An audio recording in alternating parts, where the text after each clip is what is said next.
There's a new day dawning, the time is at hand, where the glory of the Lord will be revealed to every man. Open the door, open the door, open the door, and let the King of Glory in.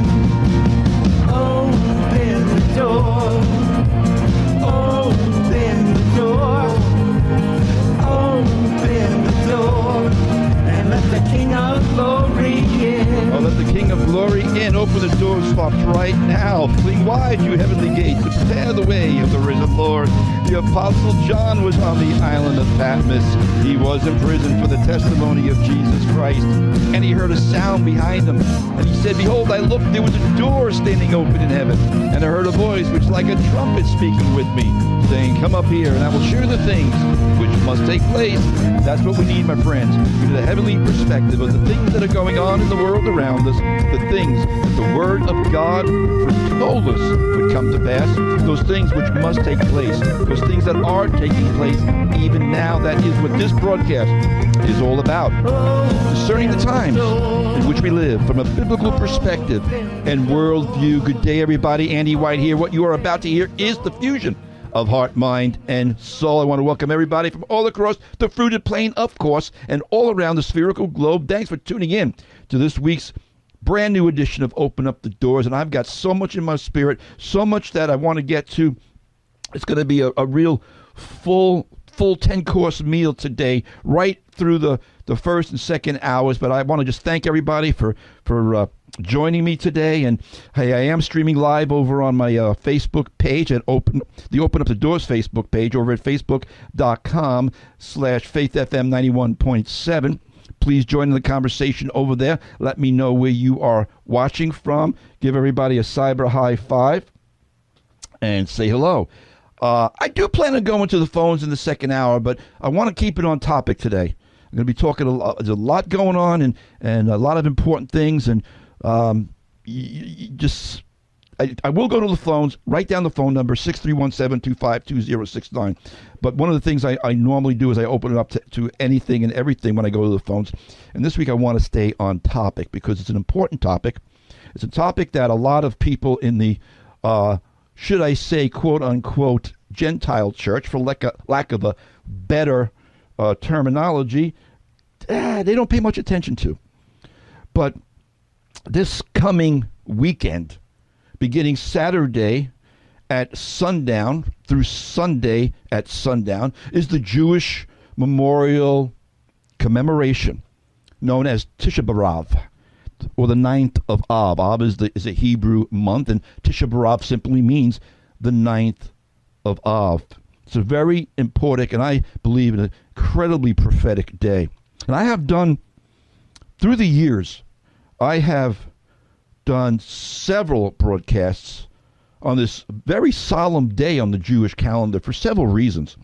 One, because it's an historically important and relevant memorial regarding the Jewish nation, particularly as it regards the prophetic destiny and the eternal purpose of God.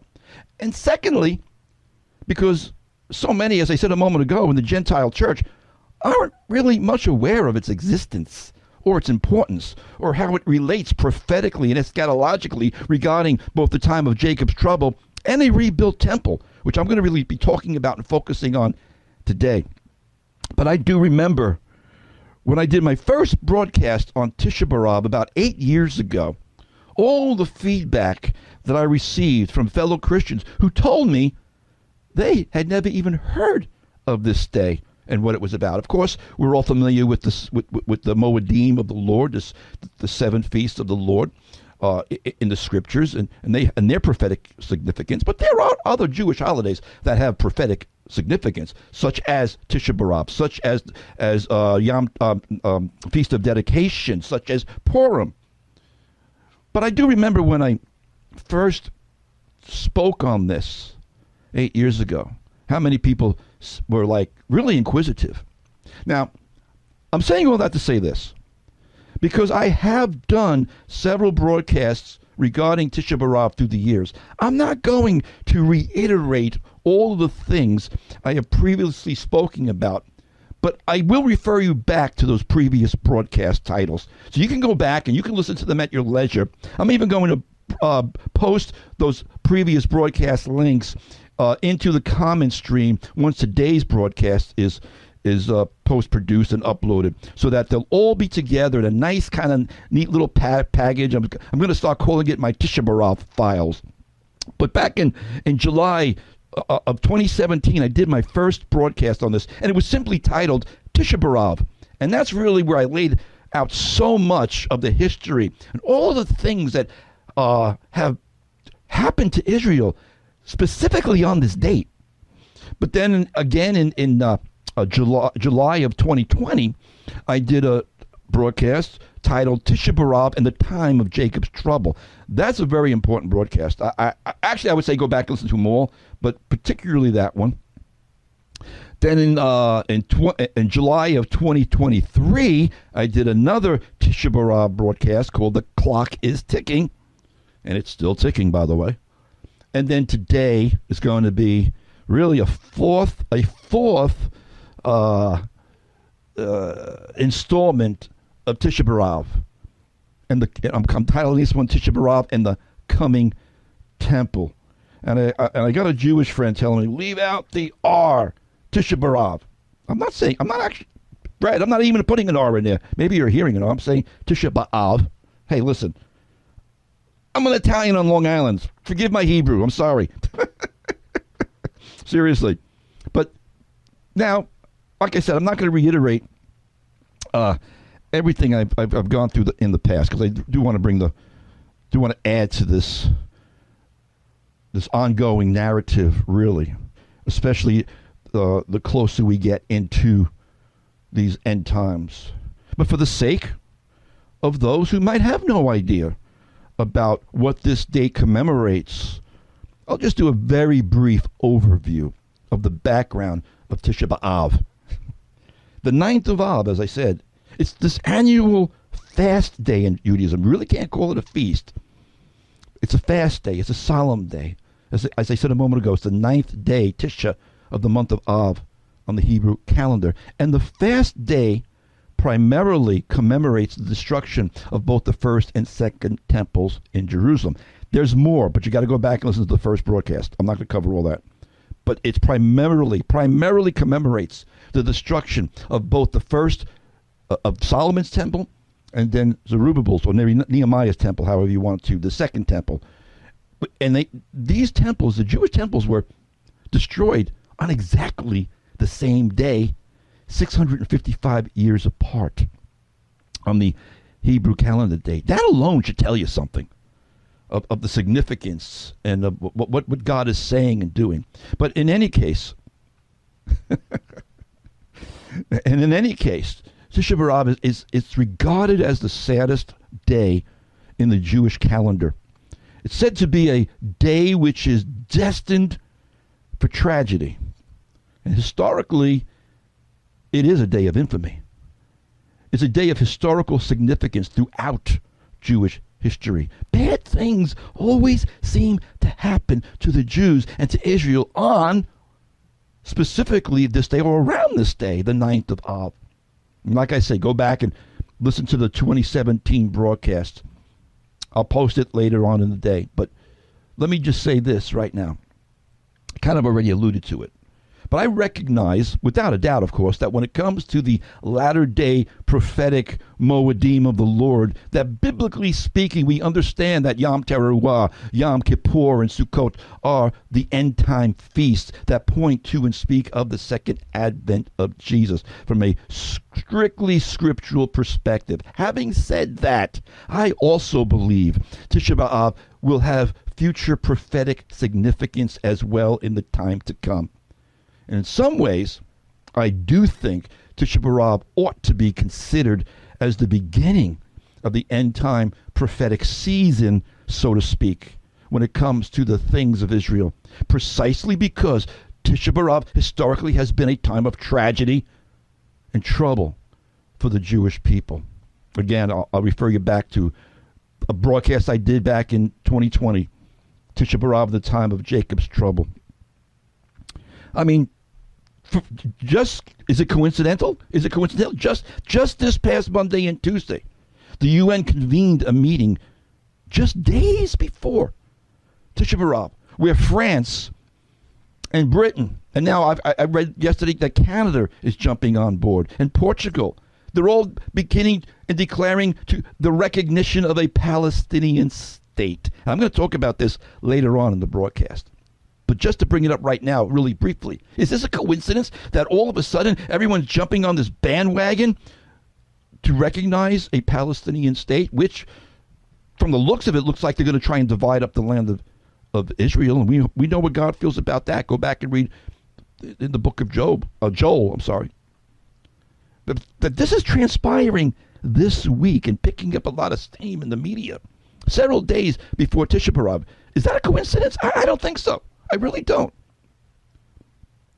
Having said that, since the main emphasis of Tish'a B'Av, and this really is the main emphasis, it surrounds the destruction of both the first and second temples on the same exact day, as I've said. Therefore, on this installment of what is becoming my Tish'a B'Av broadcasts, I'm trying, Fred. I'm trying to leave out the R. I didn't even know I was saying an R. But I'm going to update. I'm going to focus on this broadcast regarding the things that are going on with the progress that's being made with the temple, regarding the rebuilding of the Jewish temple, because it's something I haven't really updated in quite a long time. So I'm going to use this occasion of Tish'a B'Av to talk about the temple, because things are really moving along quite rapidly towards that end of a rebuilt temple. And I'm going to get into, throughout this broadcast, I'm going to get into some of my thoughts regarding the temple, all the different perspectives there, or maybe not all the different perspectives, but primarily mine. But in regards to Jewish thought and tradition, and relation to Tish'a B'Av, the Jewish liturgy on Tish'a B'Av includes readings from the book of Lamentations. Of course it would. It makes sense. There was Jeremiah sitting on in the rubble, looking over Jerusalem and the destroyed temple, writing out the book of Lamentations, I believe. But the Jewish liturgy, they go through the book of Lamentations in their liturgy on this fast day. They recite specific prayers, including what they call the Nakam prayer. I'm probably not saying that right either, but Nakam prayer. The Nakam prayer expresses an anticipation for the building of the third temple. The Nakam prayer is one of the most important prayers on Tish'a B'Av. Nakam means comfort.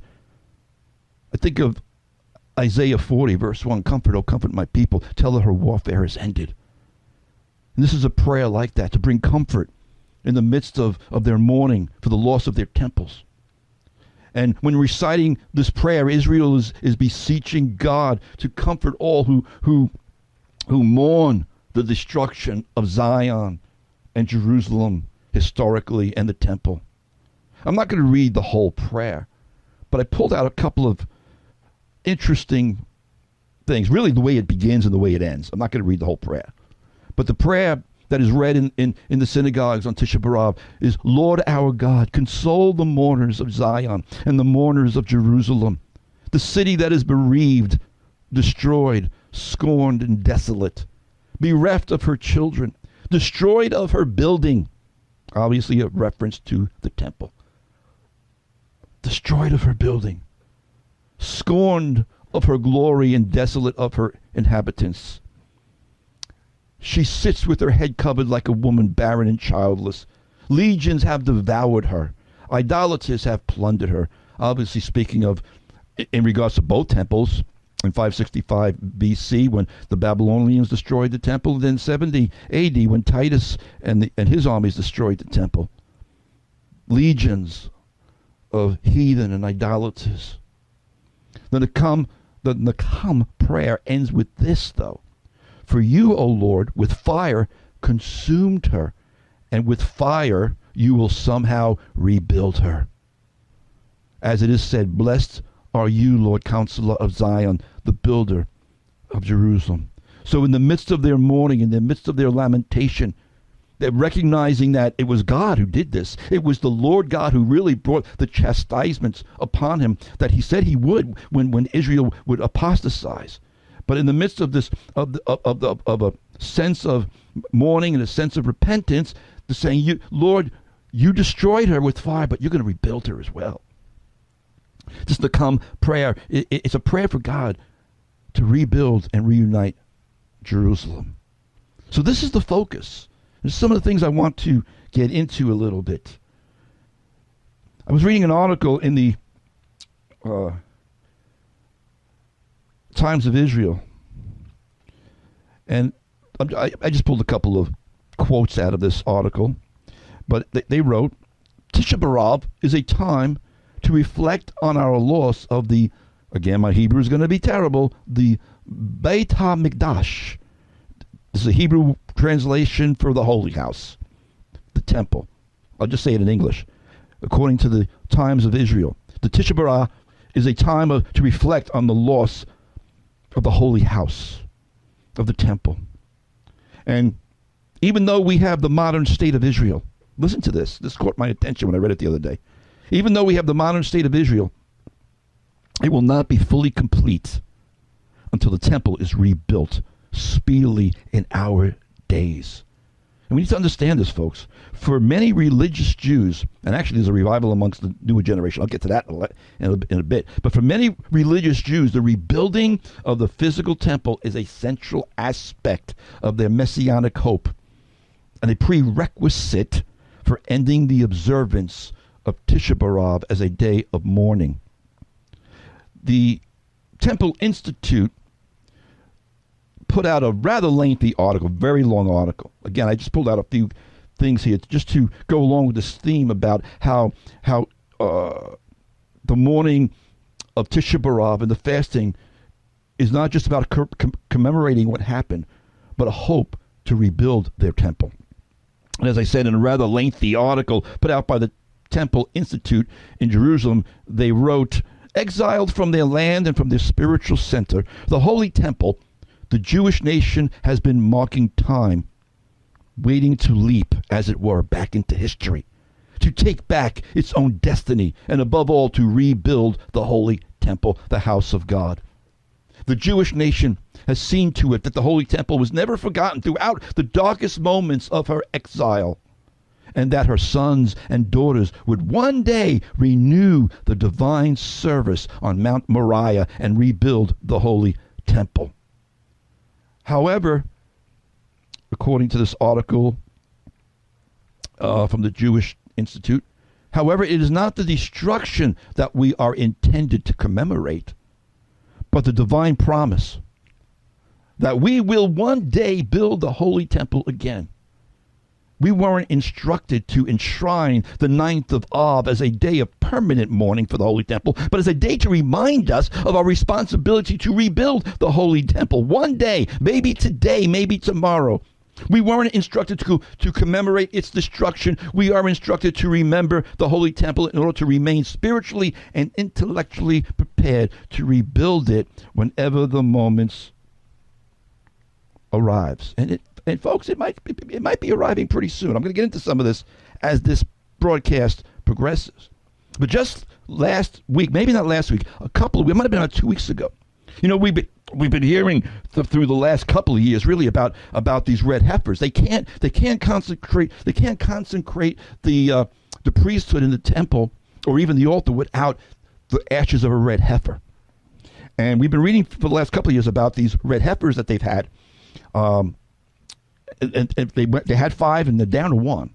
And about a month ago, they had a practice sacrifice of a red heifer, but because it wasn't pure. After a couple of years, the rabbis that inspect these red heifers found 2 or 3 black hairs in it. They got to be perfectly red with no white or black hairs.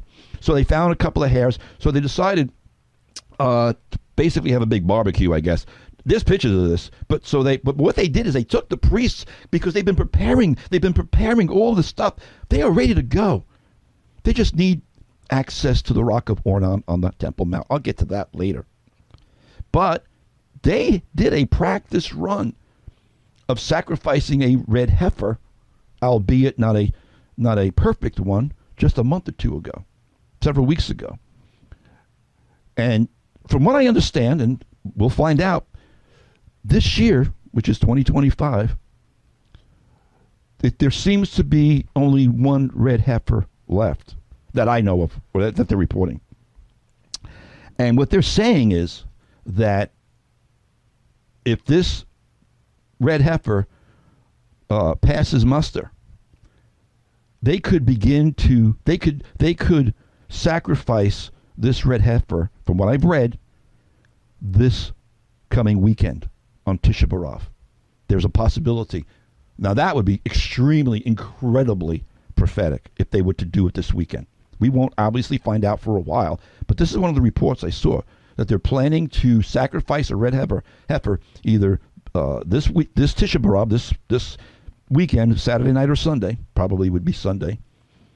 Or if they don't do it now, they might wait to do it during the Feast of Sukkot in October. So that's the latest hubbub about this remaining red heifer that they have currently available. Again, the red heifer ashes, that they're needed to purify 9 priests via the Siloam pool. The Siloam pool, by the way, is being widened for the priestly ministry. All the stuff's being put in place. And it's exciting times that we're living in, my friends. So I just wanted to give you a little bit of an overview of what Tish'a B'Av is all about for those who may not know what it's about. Very brief overview. As I said, you can go back and listen to my other broadcasts to get more. I'm going to build on this, though, about the temple, because there's a lot of stuff going on right now. I said a moment ago I personally believe that Tish'a B'Av is like a gateway into a prophetic season, because right after Tish'a B'Av, then we come into the Moedim of the Lord, the biblical feasts, which speak of, as we know, the end times and the return and the second advent of Jesus. Right now, I'm going to take a break, and then I'll build on this when I come back. Here's a good classic tune by Paul Wilbur, The Shout of El Shaddai. When we hear the shout of El Shaddai. When we hear the shout of El Shaddai. Boy, that cut off. Somebody trimmed that song really close. Anyway, that was Paul Wilbur, The Shout of El Shaddai. Welcome back. Andy White here on the radio, tearing down strongholds. You're listening to Open Up the Doors. Integrity in Broadcasting here on Faith FM, WEGB 90.7, 93.3 in Epping, and WEGQ 91.7 in Quag. And I am focused on today's broadcast, speaking about the Jewish commemoration day of the destructions of the first and second temple primarily. Again, there's a lot more that's happened on Tish'a B'Av. Got to go back and listen to my other broadcast for that, though. I don't want to get sidetracked. But something is stirring in Jerusalem, my friends. And could we be approaching the day when a Jewish temple, a new Jewish temple, is rebuilt? There will be, one way or another. There's different schools of thought on this. I'm going to share some of my thoughts as we progress. But there will be a third temple. There's no doubt about that. The question really is, when? When will it be built? Like I said, there are several different schools of thought regarding the timing of the rebuilding of the temple. Even in Israel, there are different factions as to the timing. Many Orthodox rabbinical rabbis firmly believe that only the Messiah can rebuild the temple. So there's actually people in Orthodox Judaism that they're even against what the Temple Mount people are trying to do.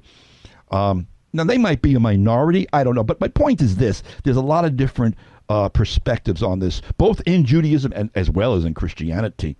But here's the point I want to bring out. Ever since the Palestinian terrorist attacks, the Palestinian terrorist attacks occurred on October 7, 2023, there's been a sort of religious revival that's taken root across Israel, especially among young people. I was just reading about this, and I hadn't heard about this, but I saw a couple of reports regarding this.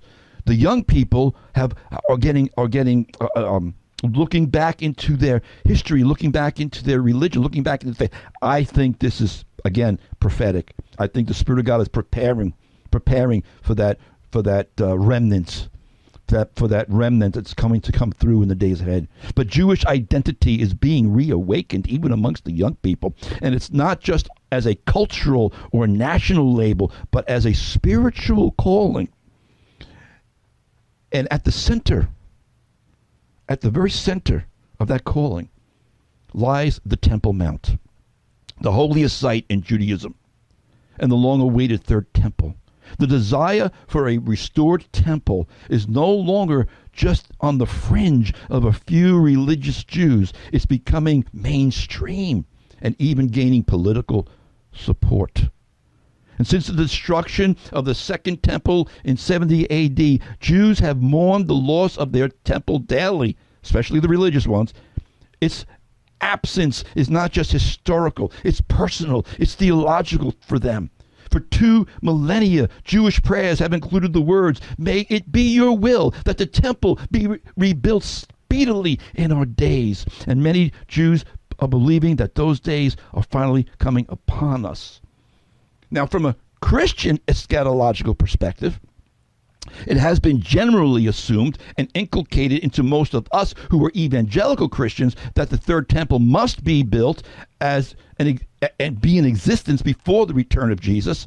And to be sure, there are good reasons for that positions. We've assumed this position because Jesus mentions the abomination of desolation, standing in the holy place. I'm going to get into the language here a little bit because there's some nuances I want to point out. Because this is kind of a point why there's different schools. Because you don't need a physical temple to fulfill the prophecy as Jesus worded it. In Matthew 24:15, therefore, when you see the abomination of desolation spoken of by Daniel the prophet standing in the holy place, in Mark 13:14, Jesus says, so when you see the abomination spoken of by Daniel the prophet standing where it ought not. Here's the thing to take note. The whole Temple Mount is considered the holy place in Jewish jargon. There's the Holy of Holies, but the whole mount is considered the holy place. In fact, a famous rabbi, most people might know this rabbi, Maimonides, back in 1165, when he visited Jerusalem and the Temple Mount to pray, and remember, there's no temple there. There actually was, well, I don't want to get into the weeds of this. There was a Dome of the Rock there, but the Dome of the Rock was, it actually transferred hands back and forth between being a Muslim shrine and actually a Christian church for a while. So in 1165, I'm not sure if it was in Muslim hands or Christian hands. I didn't look into that. But I got this quote that when Maimonides visited the temple site, the Temple Mount, he prayed, he said, he was praying in, this is his quote, he was praying in the great holy house on the place of the Holy of Holies. This is kind of a strange thing to state, but you see my point in saying this is that there has been this Jewish thought that the entire Temple Mount where the temple once stood was considered the holy place. Which raises something I want to get into a little bit. Is there a need or a necessity that there will be a temple built before Jesus comes back, or will Jesus himself build a temple? These are legitimate questions that people act. Because what about the sacrifices? See, technically speaking, I'm going to get into this a little bit. Technically speaking, for the sacrifices, they don't need a temple. What they actually need is for the sacrifices to be sacrificed on the location of the Rock of Ornan. And here's where some of the archaeological things come into play. Some people say the Rock of Ornan is under the Dome of the Rock, but there's other archaeologists say, no, that's not the actual Rock of Ornan. That's a different rock. The Muslims say that's the rock where Muhammad ascended into heaven, which is completely a whole other story because there's no record of Muhammad ever even being in Israel or in Jerusalem, but that's another story. But a lot of archaeologists have said that the actual rock of Ornan, there's a flat area, there's a rock about roughly 300 feet away from the Dome of the Rock. And some Jewish authorities and archaeologists believe that's the actual place. And that's the sacrifice has to be done on that. Fact is, they can start the daily sacrifices, regardless of that, even to some degree. They can start the daily sacrifices without a physical temple. And there's a widespread misunderstanding that we need the temple in order to institute the sacrifices. But again, that's not so. And there's scriptural precedent to show that a temple is not necessarily needed for the daily sacrifices to begin. Because the historical precedent, which is very important here, this historical precedent was set in the post-exile period when the returnees from the Babylonian captivity came back to Jerusalem. We read in Ezra that they first built the altar and then laid the foundations of the second temple afterwards. In Ezra, let's just read it, because here is the scriptural precedent of where we need to go with this. Because quite honestly, if Israel sacrifices, if they sacrifice this red heifer in the weeks or months ahead, they can start the daily sacrifices if they get permission to get up on that Temple Mount. But here in Ezra we read, then Yeshua, the son of Josedek, I'm reading out of Ezra chapter 3, verses 2, 3, and 4, I'll read. Yeshua, the son of Josedek, and his brethren the priests, and Zerubbabel, the son of Shealtiel, and his brethren, arose and built the altar of the God of Israel, to offer burnt offerings on it, as it is written in the law of Moses, the man of God. They set the altar on its bases, and they offered burnt offerings on it to the Lord, both the morning and evening offerings. And they offered the daily burnt offerings in the number required for the audience for each day. Ezra 3:6, from the first day of the 7th month, they began to offer burnt offerings to the Lord, although the foundation of the temple of the Lord had not been laid. So right there we see that the temple daily sacrifices, historically and by Jewish law, don't need the temple. When asked if the Maccabee spontaneous temple service could be duplicated today, Rabbi Israel Ariel, a member of the Sanhedrin and a founder of the Temple Institute, answered emphatically in the affirmative. Everything we need is ready, Rabbi Ariel told Breaking Israel News. Given the total lack of a temple structure, the rabbis claim required some substantiation. They looked to the precedent. According to Rabbi Israel Ariel, again, he's the founder of the Temple Institute, quote, an actual temple is not needed. An altar can be constructed at the site of the original altar on the Temple Mount, which, of course, as I said, is the Rock of Ornan.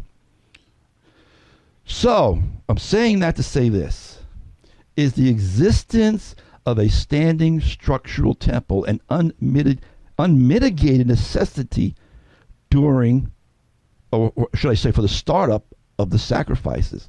It's clearly not. There's biblical precedent.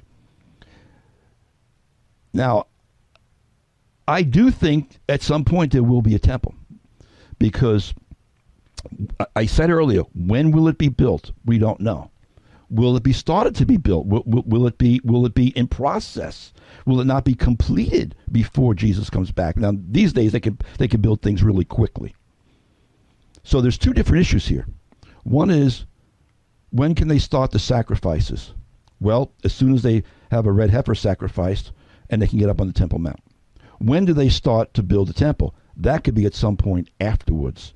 Do I think there will be a physical temple? I do, because we read Paul talks about the fact that the Antichrist is going to be standing in the temple of God, declaring himself to be God. Point is, right now, that the Temple Mount and the priests, they've been practicing everything, and they've got everything ready to go. All they need is access to the Rock of Ornan. Now, I'm looking at the time. Let me look at the time here, because there's some things I want to talk about. I want to share some things right here before I take a break. Yeah, let me get to this. I got a lot here to go through, but I do want to share this. It's something that really the Lord put in my heart literally yesterday. There are some Christians who disparage the idea of a rebuilt temple because they view it from a completely New Testament point of view, saying we don't need a temple, and we don't. But the Jews aren't there yet. In their minds and in the sincerity of their hearts, they need a temple. So number one, the premise is wrong. That's true for all believers. But we need to understand this from a Jewish perspective. They haven't had the blinders removed yet. They haven't been redeemed yet. And in the honesty of their zeal for the God of Israel, they see the need for a temple. And they're preparing for it in their hearts and minds according to the dictates of the Lord in the Torah. Now, some Christians, and I'll be honest with you, this gets under my skin, folks. Some Christians will say in their arrogance and in their ignorance that they're calling a rebuilt temple the Antichrist temple. Have you heard that term? Oh, it's going to be the Antichrist temple.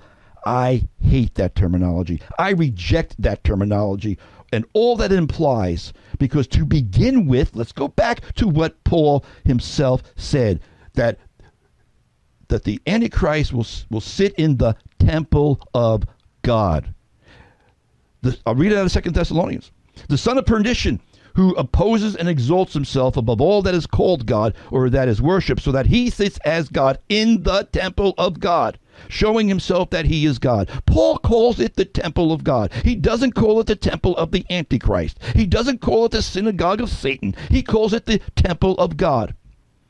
And remember, at this point in time, Paul obviously understood we as Christians don't need the temple. We don't need sacrifices. He gets all that, but he's still revering the temple of God as the temple of God. It's the Antichrist that desecrates the temple, not the Jews. So for Christians to slander and to impugn the Jews for the idea or desire to rebuild the temple, they simply really don't understand the scriptures, despite their claims to the contrary. This isn't about Jewish nationalism from God's perspective. It's about biblical prophecy coming into alignment and fulfillment. There are so many types and shadows that we can get into. I think of when the second temple, Nehemiah's temple, was desecrated, and the quintessential type and figure and foreshadowing of the Antichrist, Antiochus Epiphanes. He set up a statue of Jupiter in the Holy of Holies. He slaughtered a pig on the altar. Antiochus Epiphanes is as I said, the quintessential foreshadowing of the Antichrist. But he was defeated by Judah Maccabee, who can be considered a type of Messiah. And the Maccabees defeated the Assyrians, and they cleansed and they rededicated the temple. Folks, I'm going to tell you something. Jesus will do likewise when he returns. When he returns to rule and reign from, I believe, a millennial temple. It's going to be a greater fulfillment. It's going to be a greater dedication. When Jesus returns and defeats the Antichrist and throws him out of the temple and reestablishes the temple for the millennium. You can read about the millennial temple in Ezekiel chapters 40 through 48. Folks, Jesus never disparaged the temple when he was on the earth. Let's not forget that in the days of Jesus, which was the second temple, sometimes it was called Herod's temple, because he had renovated it. But the most important thing of the temple wasn't even in the temple, in the second temple. It didn't have the Ark of the Covenant. The second temple did not have the Ark of the Covenant, and it wasn't there obviously in the days of Jesus, because it had disappeared with the destruction of the first temple, Solomon's temple. And yet, even though the Ark of the Covenant wasn't there, which, remember, it represented the manifest presence of God, Jesus still called it his Father's house. He didn't malign it, impugn it, or disrespect it. And I'll say it again. I believe this 100%. When Jesus returns, he will rule and reign from Jerusalem, And there will be a millennial temple. And I will assure you, my friends, that he will refer to it as his Father's house. In my Father's house are many rooms. Which, by the way, Jesus was referring to the temple when he made that statement. But I don't want to go into how that statement has been completely misconstrued, misapplied, and misunderstood. That's a discussion for another day. I'm going to take a break. Let's see. Here we go. Yeah, we've got to take a short break. Got so much to get through, but I'm going to go through this slowly. Here we go. Rich Mullins, hope to carry on. And I'll be back. Keep it right here.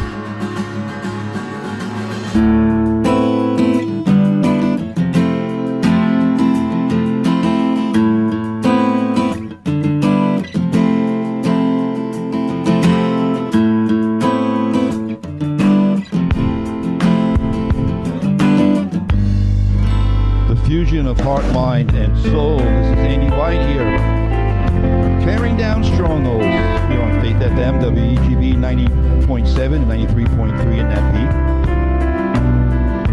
WEGQ 91.7 in Quad. First hour of this broadcast re-airs today at 3 p.m. Thursday and 1 o'clock on Saturday afternoon. If you'd like to catch it, I would appreciate it. If you do go back and listen to it. Actually, we upload these to my video platforms, both YouTube and Rumble. If you missed any part of it, you can listen to it there. Please hit the thumbs up, share it around. It's meant to be a resource for you. Just look up Andy White on Open Up the Doors, either on YouTube or Rumble if you're on those platforms. And if you never liked the Rumble page, the platforms, excuse me, I'm talking fast because I got so much I want to get through. Please subscribe if you could. It would be such a blessing. I do plan to go into the phones in the second hour if you'd like to throw in your opinions or your questions regarding the topic of today. 631-725-2069. 631-725-2069. I'm going to be carrying this into the second hour. And if you call, then I want to stay on topic because, like I said, it's an important issue, and there's so many different bunny trails, really, ancillary things you can go down regarding this. But as I've been sharing, Tish'a B'Av is this weekend, and I found it kind of curious, I say it somewhat tongue-in-cheek, that this past week there was a UN confab, as they're calling it, to what's the word I want to use, to recognize a Palestinian state. And President Macron of France said they will recognize a terror state. I mean a Palestinian state.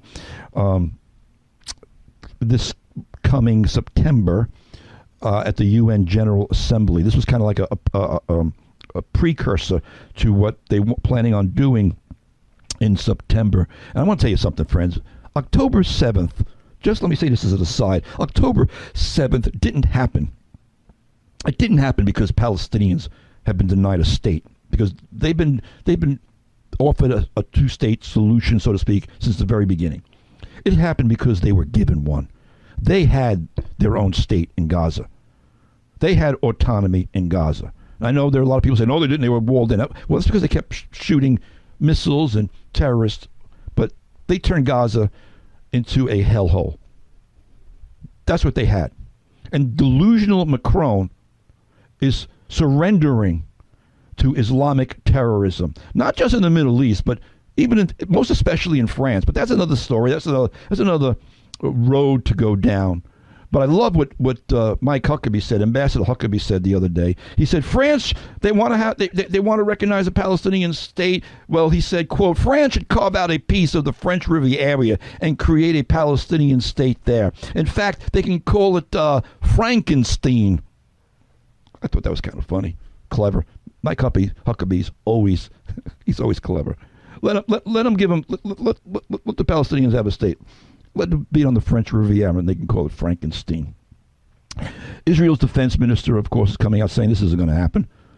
Macron's announcement of his intention to recognize a Palestinian state is a disgrace and a surrender to terrorism, granting a reward and encouragement to the murderers and rapists of Hamas, who carried out the most horrific massacre of the Jewish people since the Holocaust. Instead of standing with Israel in this time of trial, the French president is acting to weaken it. well, not only the French president, but the other day, Prime Minister of Britain, the UK, Starmer, said if he gave Israel an ultimatum as well. He said unless Israel meets certain conditions and stops the war in Gaza, we're going to declare a Palestinian state.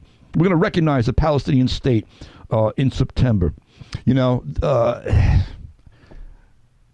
this is going to get interesting between Tish'a B'Av this weekend and Yom Teruah. I don't know the dates of Yom Teruah. I didn't look them up. I think it's late September, early October. Fred, if you're still there on Facebook stream, just shoot me the dates for Yom Teruah. I didn't look up the dates this year. But the other day I was listening to Mark Levin, and he just fired me up. He just fired me up because he was so spot on. Levin said the other day, I'm a little sick and tired of these Western Europeans lecturing the state of Israel about how to fight a war. If they had their way, Israel would have already surrendered to Hamas, Iran, Hezbollah, and the Houthis. These guys, Starmer and Macron, don't know how to fight a war. They don't even know how to defend their own people. They have open immigration. Their countries have been taken over by Islamists. And he's right. If you listen to Starmer, what he's asking Israel to do is an impossibility. Make peace in Gaza without Hamas. Well, Hamas doesn't want to go anywhere. Make sure the people are fed. I mean, there's so much baloney. There's so much baloney being passed around in the media. And this clown, Starmer in Britain, is sitting there saying they're going to have a two-state solution. I saw somebody post that giving Hamas, giving the Palestinians, I should say, a state is would be like giving the Third Reich a country before it was defeated. The New York Times, the Washington Post, they've all been used as useful idiots for Hamas. It's horrifying what's going on, but it's typical. You see what happened this past week? You've got the New York Times this past week put out a photo album, different photos of this poor Palestinian kid who was all skin and bones, and they were basically accusing Israel and assigning responsibility of starvation to this Palestinian kid to Israel. But it turns out it was completely fraudulent. This kid has cystic fibrosis. Has nothing to do with the Israelis, but the whole world is enraged because of the pictures that were put out by the propagandists for Hamas, the New York Times. The anti-Israel Western media are nothing but useful propaganda idiots for all things anti-Jewish. The Washington Post the other day put out an article this week saying more than 60,000 lives were lost in Gaza. Those totals have come and they were collated by the Gaza Health Ministry, which is under the health ministries run by Hamas. The media hacks, they keep using these numbers that Hamas puts out, which are fraudulent. Then they list thousands of children who have been killed. But who's killing them? Surrender tomorrow, surrender tomorrow, Hamas. Surrender tomorrow. Give the Israelis their people back and the bodies of the people you killed. And this war will be over in 2 seconds. But they don't do it because Hamas needs this for its propaganda. Hamas is killing its own people the way Mao killed his own people, the way Stalin killed his own people, the way dictators and fascist Marxists have killed their own people in order to hold power. Hamas is killing aid volunteers. Hamas is killing Palestinians who want to eat. Hamas is hoarding the food for itself, and whatever is left over they sell at exorbitant rates to the poor, starving Palestinians. This whole thing is a fraud, my friends. There is no starvation going on en masse because of Israel. Israel's been bringing food in. There was video last week of them dropping parachutes of food pallets in these areas. It's Hamas using the reprobates in the Western media to promote their agenda.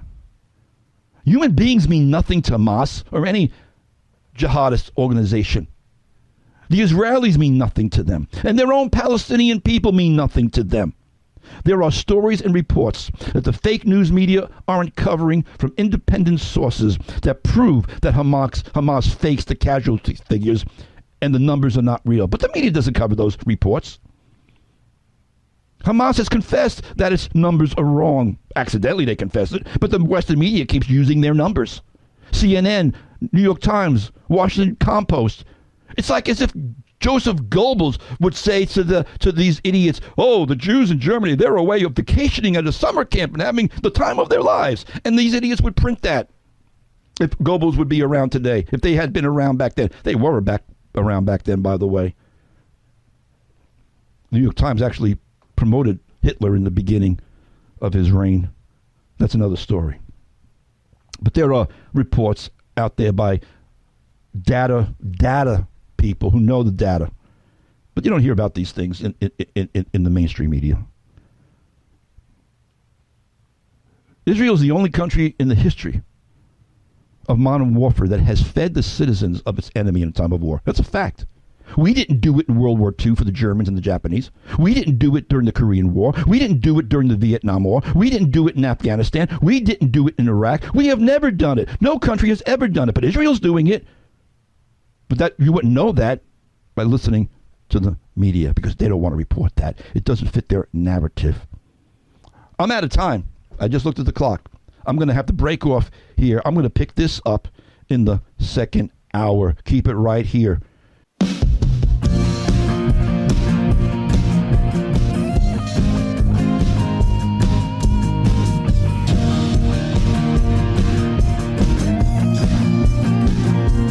Welcome back, everybody,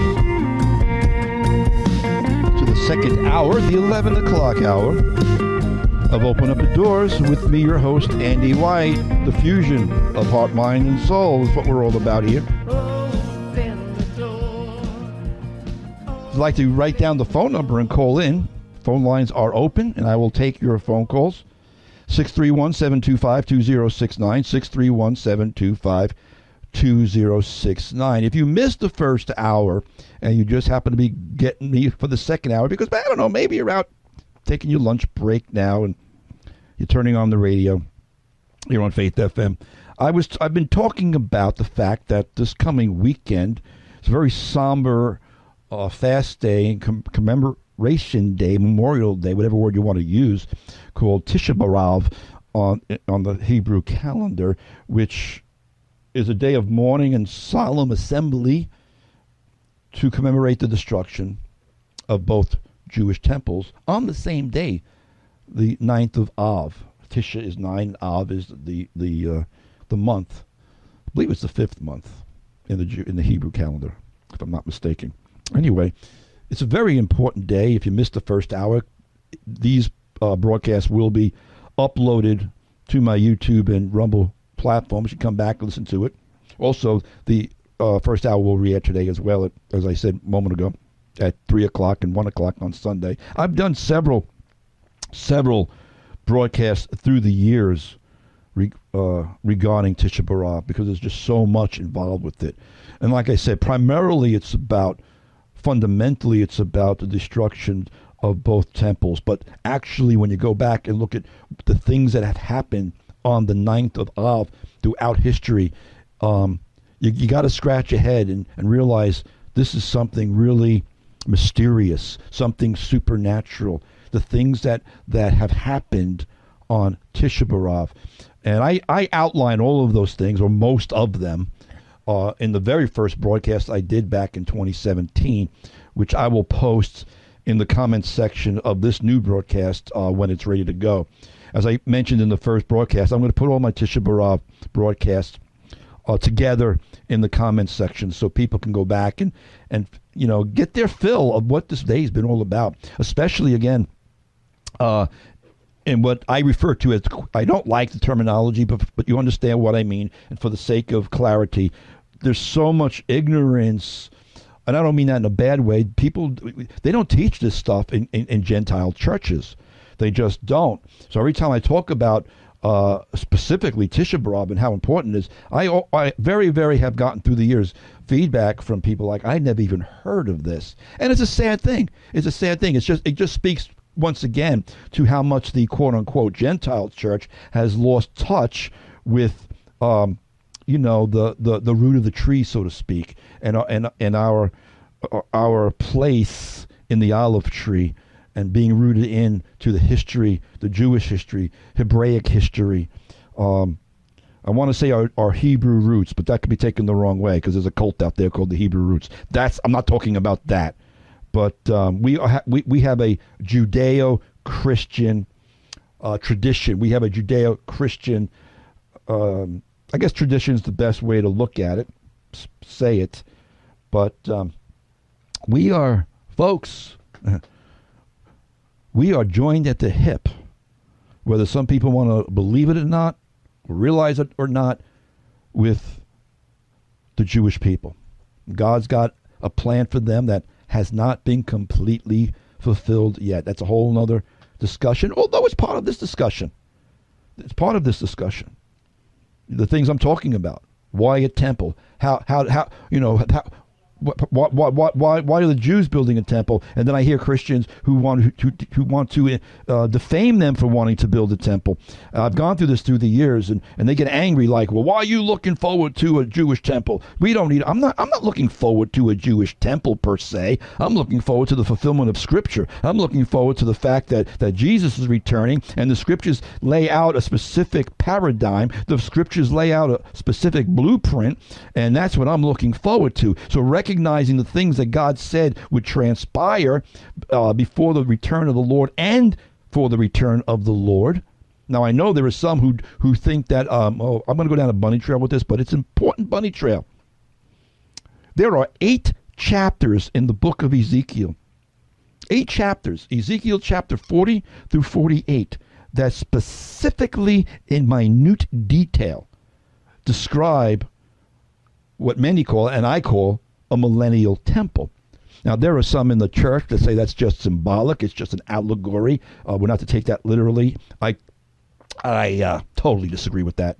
God would not spend 8 hours in, 8 chapters in minute detail describing a temple where he says he's going to reside in the last days.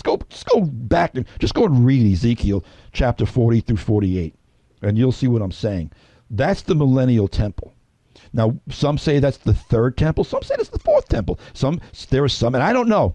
This is going to go in an area of speculation. Some say that the 3rd temple that the Antichrist desecrates will be destroyed, and that Jesus will build a 4th temple. That is not out of the realm of possibilities.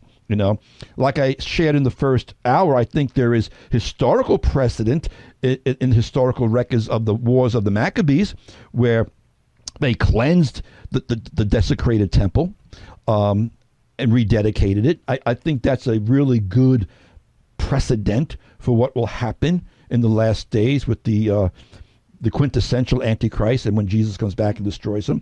So I can go either way with that. I'm not going to be dogmatic on that, whether the 3rd temple is built and destroyed or whether it just gets cleansed when Jesus comes back. Either scenario really works.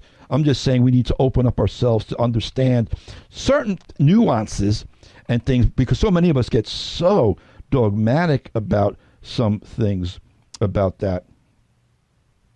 I am looking at the comment stream here.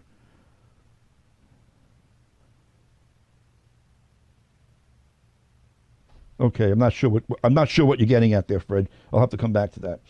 Anyway, I'm just saying that. Phone number 631-725-2069,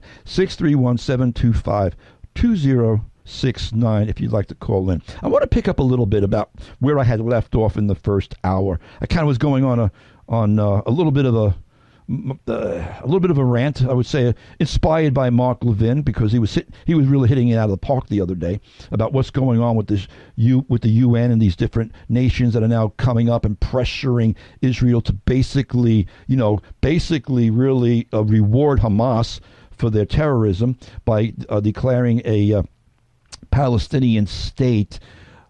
But one of the things that came out of this the other day in New York, they're calling it the New York Declaration, I believe they're calling it. But one of the things that came out the other day, I think it's complete and utter nonsense. Now, it sounds good on paper. This conference this past week, actually they extended into yesterday. It was only supposed to be Monday and Tuesday.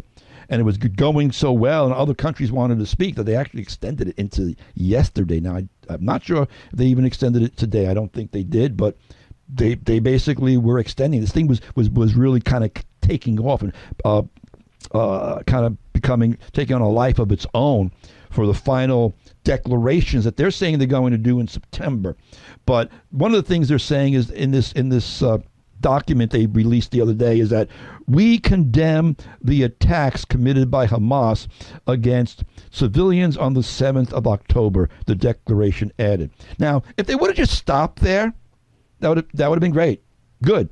The UN and the Arab League condemns the attacks on what happened. But, these people, they got to be quote unquote politically correct. They got to quote unquote try to create moral equivalencies between these things. So on the one hand, which is good, they condemned Hamas attacks, but then they got to add, we also condemn the attacks by Israel against civilians in Gaza and civilian infrastructure and siege and starvation, which have resulted in a devastating humanitarian catastrophe and protection crisis. That is absurd. That is so absurd. It's nonsense. Complete and utter garbage. Israel is fighting a defensive war. Imagine if the Allies would have condemned the bombing of Berlin. I mean, do you know what we did to Berlin in World War II? I mean, we didn't have smart bombs back then. We didn't have missiles that can go into a window and take out just the leaders back then. We destroyed Dresden. We destroyed Berlin. And nobody condemned Europe or America for doing those things because we had to stop the terrorism and the insanity of the Nazi regime. But no, Israel doesn't get afforded that kind of affordability or any kind of more. They want to make these moral equivalencies, is my point. We condemn the attacks by Israel against civilians. I got news for you. It's a lie. It's a lie. Israel does not target civilians. I don't care how many times the mainstream miscreant propaganda media wants to say it. I know Goebbels' favorite saying was, keep saying a lie long enough and the people will believe it. But I'm going to shout out and push back on the lie. Israel doesn't target civilians, period. Hamas uses them as human shields. So whatever civilian deaths there are, blame it on Hamas. By the way, one of the things I was talking about in the first hour was the fabricated numbers coming out by the Gaza Health Ministry, which is run by Hamas. It's propaganda numbers, and they say 60,000 people have died. The one thing they don't tell you, once in a while you'll see the little caveat in the news report that Hamas, those numbers being put out by the Gaza Health Ministry, they don't make a separation between civilians and combatants. So let's take 60,000. Let's just take it at face value. We shouldn't, but let's, for the sake of argument, take it at face value. 60,000 people have died. Well, tell me, was 45,000 of them Hamas?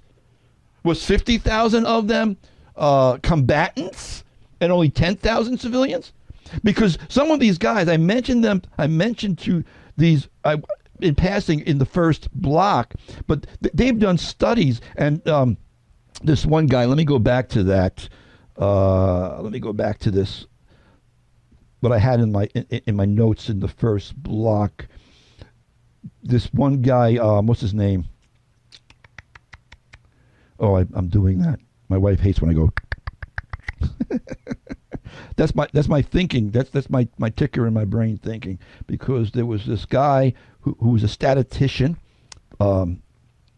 credible, that put out. Oh, here it is. These reports. This one guy, Abraham Weiner, who's a statistician. These numbers. This report is never put into the mainstream media, but he talks about the civilian to combatant death rate based on throughout history. He looks at numbers like during World War II, our wars in Vietnam or Korea, And there's this ratio, combatant to civilian ratio. And usually it's something like, I'm just going to make up numbers right now. I don't want to open up this article. It's really huge, and it gets into the weeds. But basically, usually it's a 7-to-1 or 10-to-1 ratio between combatants, or I might have it the other way around, or 2-to-1 or 3-to-1 ratio between combatants and civilians. Either way, his data suggests that Israel doesn't even come close. They've got the best civilian to combatant ratio in recorded history of keeping the data. But you never hear about that because they're not targeting civilians.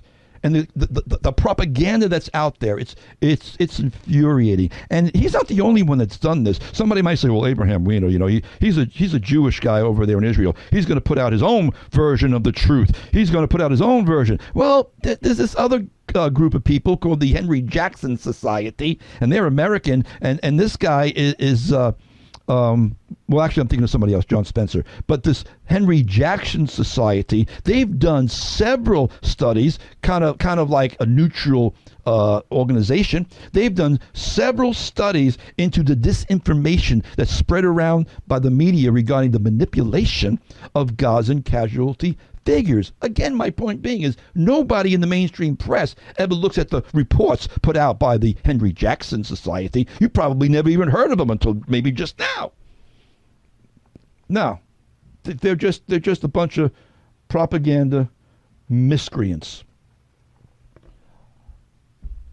This guy, John Spencer, he's the chair of the Urban Warfare Studies at the Modern War Institute at West Point.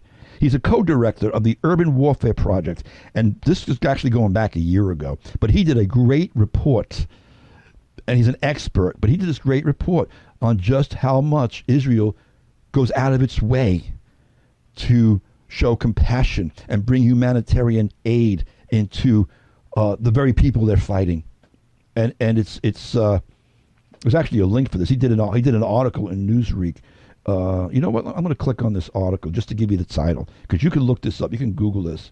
This article in Newsweek was dated January 31st, 2024. It's about a year and a half old, but it hasn't changed. It's the principles haven't changed. He wrote this. The headline of this Newsweek article is Israel implemented more measures to prevent civilian casualties than any other nation in history. And then he goes through the data. Now, I'll give Newsweek because they're a fairly well known and big. They are with Newsweek. I mean, it's obviously they are a large outlet. I give them kudos for at least having printed this a year and a half ago. Go back and read this. Those of you who are buying into the New York Times and the CNNs and the Washington Compost propaganda, go back and read this thing in Newsweek and get at least a little other perspective, at least get a little bit more balance into the real things that are going on, and just don't buy into how Hamas is using the Western media as its own propaganda machine. And I've said it time and time again, folks, unfortunately, the West, and even unfortunately Christians, I know I get myself in trouble when I say this, can be some of the most gullible people on the planet. I can go down a bunny trail with that, but I won't. There's so much information out there. A lot of it's terrible, but you know what? If you dig a little bit, if you just spend the time, you can find the things that bring balance and truth. Truth. That's what we want to pursue. Truth. Wherever the truth may lead.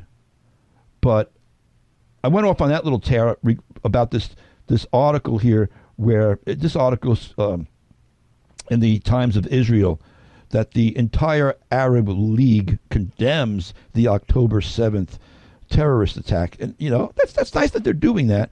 But in the same breath, they're also condemning Israel, as I said a moment ago. But here's the kicker. But nevertheless, it urges Hamas to disarm. Yeah, let's see where that goes. They keep saying no. Hamas has been the one that has not agreed to any of the ceasefires. Hamas has been the one that are really just kicking in the heels, so to speak, no matter how much they're getting wiped out. And again, this whole thing is moving toward pressuring Israel and forcing Israel into a two-state solution. And I've said many times, hey, you know what? I mean, I know Mike Huckabee, in humor, has suggested for Macron to put the Palestinian state there on the French Riviera, French Riviera. But I've actually had a very somewhat real suggestion. Why not just put these Palestinians in the Sinai Peninsula? I've been saying this for a long time. Just put them in the Sinai Peninsula. They want a state? You can have the Sinai Peninsula. The Sinai Peninsula was never part of Israel, so they wouldn't be dividing up Israel's land. You want a state? There you go, right there in the Sinai. After all, a large percentage of the Palestinians are of Egyptian descent. So why don't you give them? So Egypt, how's about you give up some of your land instead of taking God's land that he promised to the descendants of Abraham, Isaac, and Jacob? By the way, it's God's land. Instead of trying to usurp the covenant, the land covenant that God gave to Israel through Abraham and as an everlasting possession, as an everlasting covenant. Hey, Egypt, why don't you set up the Palestinian state in the Sinai Peninsula? Why don't you guys go and do that if you're so concerned about the Palestinians? Now, we know you're really not. We know it's all a big hoax, a big canard, because what really is the issue is you just don't want Israel to exist, period, full stop. That's the bottom line. It's always been the bottom line.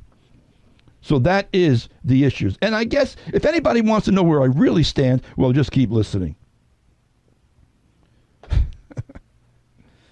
So anyway, 631-725-2069. I saw last night, I'll share this before I go to a break. I saw last night, I was watching Greta Van Susteren on Newsmax, and they were talking about how the UK and France and Canada and now other nations, I read this morning, Portugal and another country I can't think of right now, but they're all jumping on this bandwagon. And they're all declaring their intentions of recognizing a Palestinian state. And I heard last night, as she was interviewing someone, Greta Van Susteren asked this very simple question regarding all these countries doing this. She says, why now? Why are they doing this now? And I immediately, answered Greta through my TV. I said, I'll tell you why, Greta. I'll tell you why now. Because this weekend is Tish'a B'Av. Watch the world jump on the pro-Palestinian bandwagon in the next few weeks, the next 2 months. I asked Brother Fred to look up when Yom Teruah was, because I know the UN is going to be meeting in September to declare a Palestinian state. So I was thinking that maybe Yom Teruah would be in September. It's pretty close. I asked Fred to give me the dates. It begins October 1st.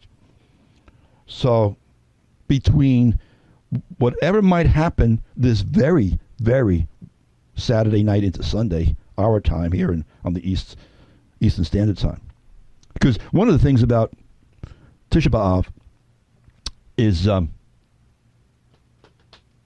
even though I've been focusing on the temple and where that's at, because that's something that's been bubbling up and moving forward, as I shared, a lot of other atrocities, a lot of other incredible things, terrible things, not good things, terrible things happened on the 9th of Av. So I do keep an eye out. I'm not saying something will definitely happen Sunday or Saturday. I'm not saying something will definitely happen. I don't know. I'm not a prophet. God hasn't given me any inside information. But there is historical precedent, and a whole lot of it, to keep your eyes open to see what could possibly go wrong for Israel this weekend. Just saying. In the meantime, before I take a break, like the psalmist said in Psalm 122, pray for the peace of Jerusalem. May they prosper who love you. Peace be within your walls. Prosperity within your palaces. And for the sake of my brethren and companions, I will now say, peace be within you. And then I love the way the psalm ends. Peace be within you. This is my heart for Israel. Because of the house of the Lord our God, I will seek your good. I know, just to be clear, that no peace is going to come to Israel until Mashiach Sah Shalom returns. He is their peace. He is our peace. He is the one who has made peace through the cross between both Jew and Gentile. And he's coming back to reunite those branches that were broken off the olive tree. He's going to come and regraft them back in. And what was the warning Paul said? I speak to you, Gentiles, that you would not become arrogant in your opinions regarding these things. I kind of touched upon that a little bit in the first hour about those who come against in the church. I've gotten flack. I've gotten pushback from pastor friends of mine in the past who are like, why are you promoting a temple? I'm not promoting a temple. I'm just telling you what the scripture says and why they're doing it. Wake up, church. Wake up. I'll be back. Here's a tune called From the Ashes. And that's what like the rebuilding of the temple is going to be. From the ashes. Think about the book of Nehemiah, when the stones were all burnt. When Nehemiah went to survey the land, and he said he looked upon all the stones that were burnt, and they began to rebuild. When I thought it was over, thought it was the end.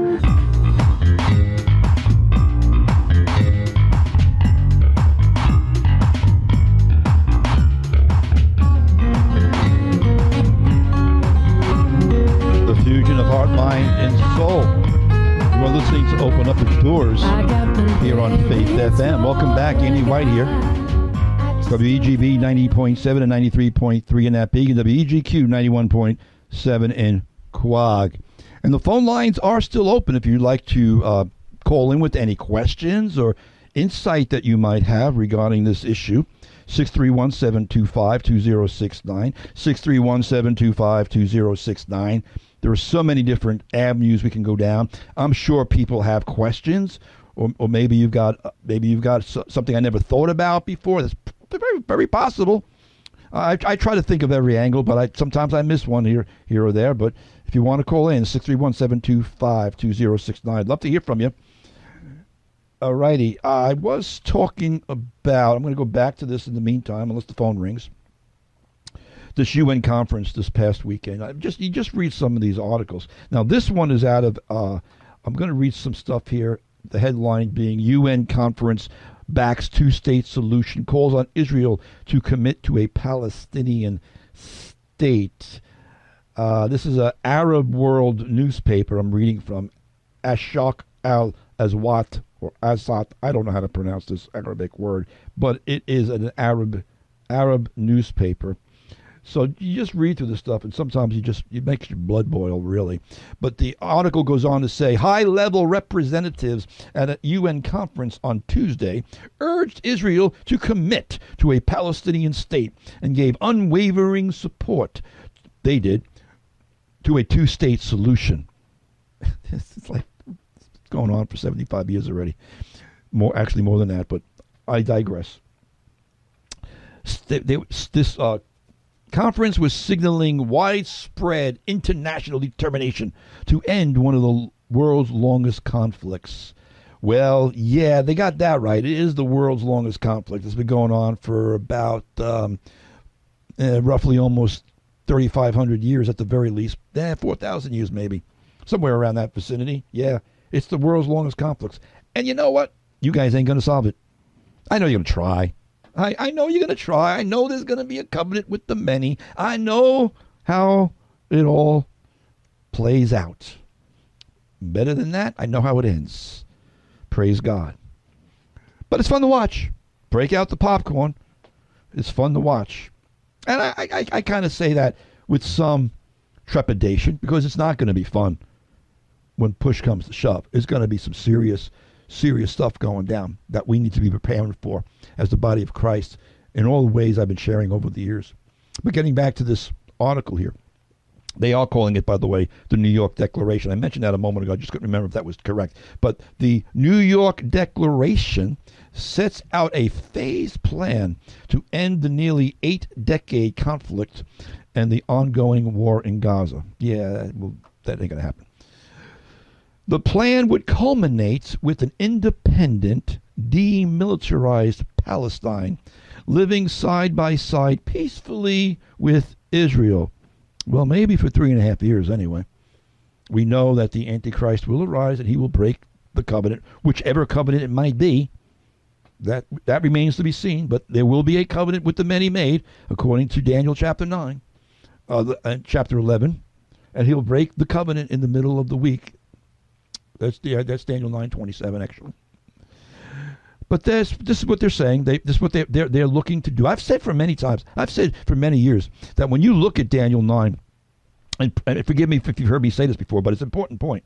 A lot of people think that this coming quote unquote peace treaty with Israel is going to be something that Israel amicably enters into. I don't really think so, because when you look at the Hebrew there in Daniel 9, where it says he shall make a covenant.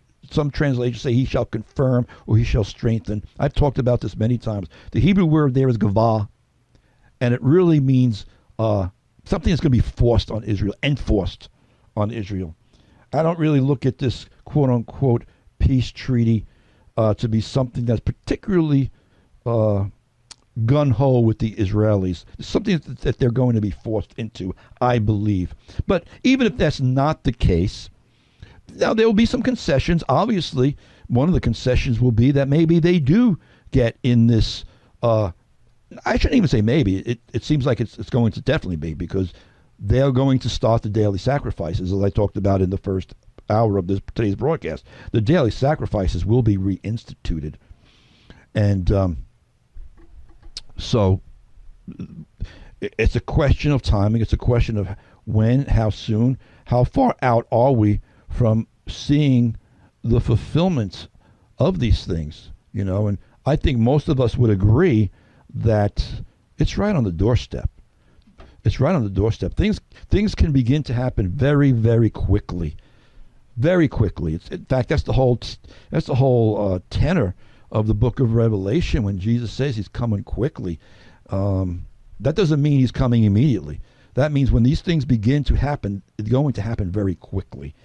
Just like, remember the days 5 years ago in COVID, one day the stores were full of stuff. The next day, and it really wasn't the next day, I'm saying that euphemistically, all the shelves were empty. We're going into stores, and for the first time in my life, I'm walking into supermarkets, and all the shelves are like completely barren because COVID crept in. Now, it didn't happen overnight, but the point being, there was this progression, and all of a sudden things started happening very quickly. 1 month, one month you're walking around in a full store full of goods. The next month you're scratching your head, going, "Man, did that happen fast?" This looks apocalyptic. Just trying to draw a picture here about how things can really speed up and are speeding up. That's the whole point of even Jesus using the imagery of a woman in birth pains. The birth pains begin to speed up. They become quicker. They become more strong, and there's this developing labor until that which is birthed. Doesn't mean things are going to happen instantaneously, but quickly. It's these events happening very speedily. In fact, the very word there in Revelation, I'm trying to think of takos. That's the name. That's the word. Takos. I am coming quickly. Takos. It means speedily. It doesn't necessarily mean immediately. It means it references the speed of something. We get the word tachometer. For those of you who are into sports cars, the word tachometer, which records the revolutions of an engine, how fast is that engine revving up. We get the word tachometer from that Greek word tachos. So a little bit of a aside there.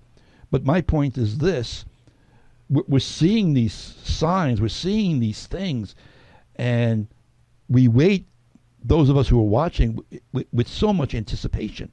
We're waiting with bated breath when we begin to say exactly what Jesus said. When you begin to see all of these things, know that the time is short. Know that the time is short. So we're living in these exciting times. Again, if you want to call in, I still got a few minutes left here. 631-725-2069. 631-725-2069. Getting back to this Arab newspaper, I went off on a tangent there, but I was mentioning how they added another day because this thing was taking off. This New York meeting. The meeting is taking place amid the latest reports. Now this is where I get really angry.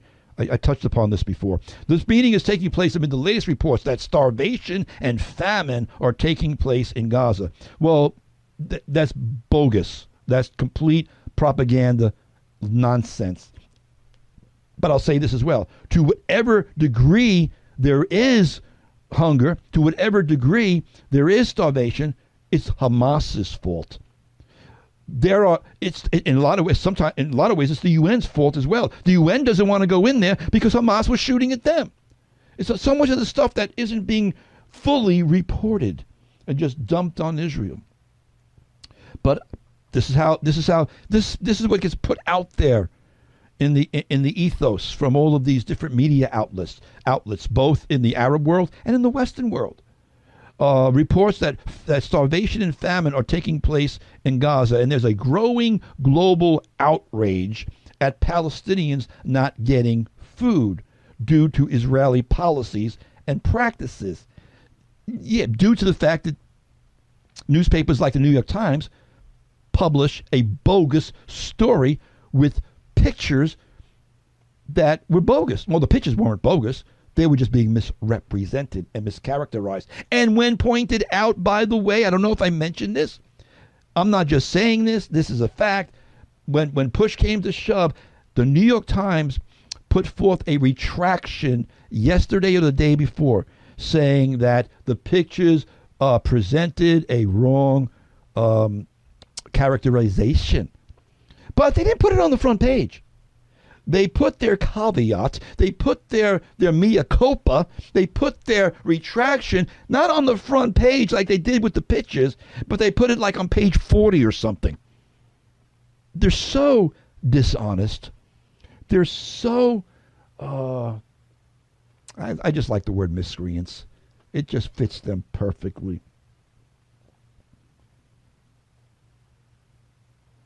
Of course, Israel denies all of these accusations, and rightfully so.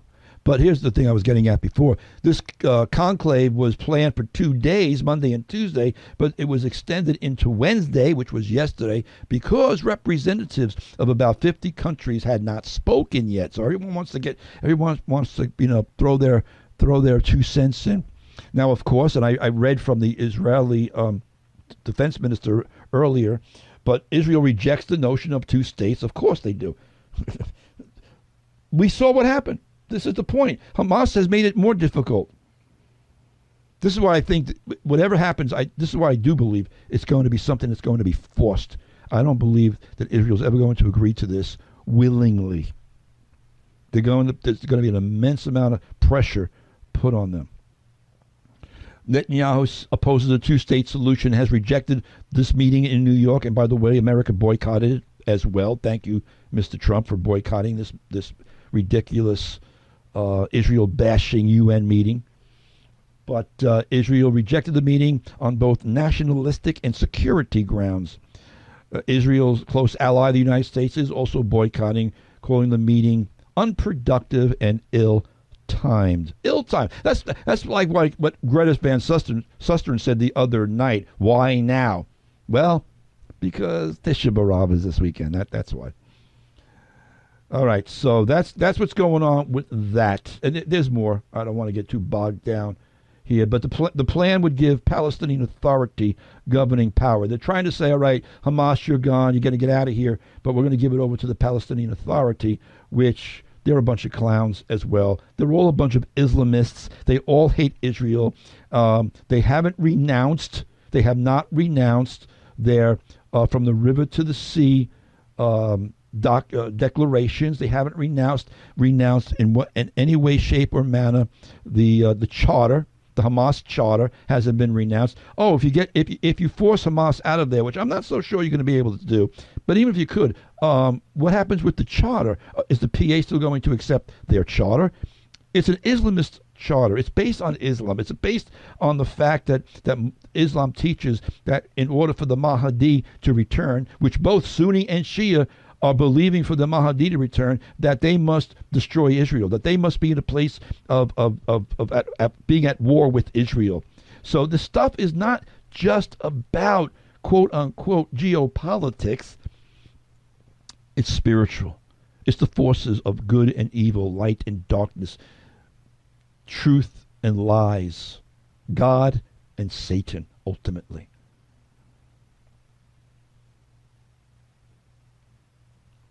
I'm just going through my stack of stuff here, seeing where I want to go. I've got a couple of minutes left.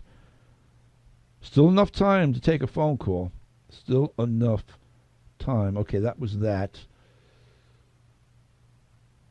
That's what I got open there. I'm just going through all my tabs here.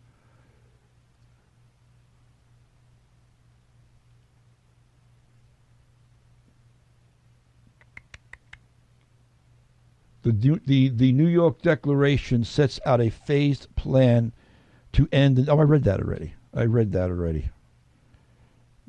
Okay, I'm just looking at stuff. All right, let me back up this way. I'm just talking out loud here. Well, of course I'm talking out loud. I'm on the radio. I need to be talking out loud. I'm on the radio. Anyway, so again, we're seeing all this stuff happening. I wanted to bring to your attention and to your into your consciousness, so to speak, for those, again, who have no understanding or background of what Tish'a B'Av is all about, the background and the framework for all of this. Because it's all these threads are coming together. All of these threads are working together. I haven't even touched upon the fact of how Erdogan and Turkey are manipulating. That's a whole nother aspect of this. All these things. Of course, Turkey was there at the UN conclave pushing for all of this because he's got his own designs, as I've shared so many times. Erdogan, in his megalomania, he wants to be the next caliph of a revived Ottoman Empire, or revived caliphate at the very least. I don't think they would call it the Ottoman Empire per se, but the point is the same. They're looking for the next caliphate, the entire Muslim world that is coming against Israel. That is what this is all about. And this is what makes the temple so central. Because the last thing in the world the Arabs want, the Muslims, I shouldn't even say the Arabs, I should say Islam wants, the very last thing in the world Islam wants to see is a rebuilt temple on the Temple Mount. And this is the kind of the age-old dilemma in so many ways. I think in some ways, the Dome of the Rock, I've got some different theories that I've talked about through the years, just speculative theories. Nothing, I don't hold them in any kind of absolute sort of way. But even with things regarding the Dome of the Rock, some people say it's got to be removed. I'm not so sure it does. Like I shared in the first hour, there's another site about 300 feet away, 300 yards away, or something like that, where they really think the Rock of Ornan really is. and that it's not necessarily under the dome of the rock. That's I've read reports that that's really a completely different rock. Now, even that is disputed. All of these things are disputed. All of these things are disputed. That's why we've got to kind of consider them and kind of filter them through different things. But as I see these things and I try to envision what's happening in real time, you know, based on the scripture and based on the Hebrew text, based on things like the word gavah and what it really means. It doesn't mean a cheery, you know, happy-go-lucky peace treaty. We know there's going to be a false peace, so don't misunderstand me. But it's going to be something that's enforced, something that is strengthened, and it's something that comes into play. By the way, it's something that comes into existence before the rise of the Antichrist. Again, looking at the language, when the king of the north arises, that son of perdition, it says he shall enforce the covenant. The King James kind of obfuscates the language of the Hebrew there, because the King James says he shall make. The Antichrist actually isn't the one that makes it. He enforces it according to the Hebrew word. It's something that's already in existence. So as we look at these different things that are happening, for instance, like the Abraham Accords, could that be the covenant with the many? It might be.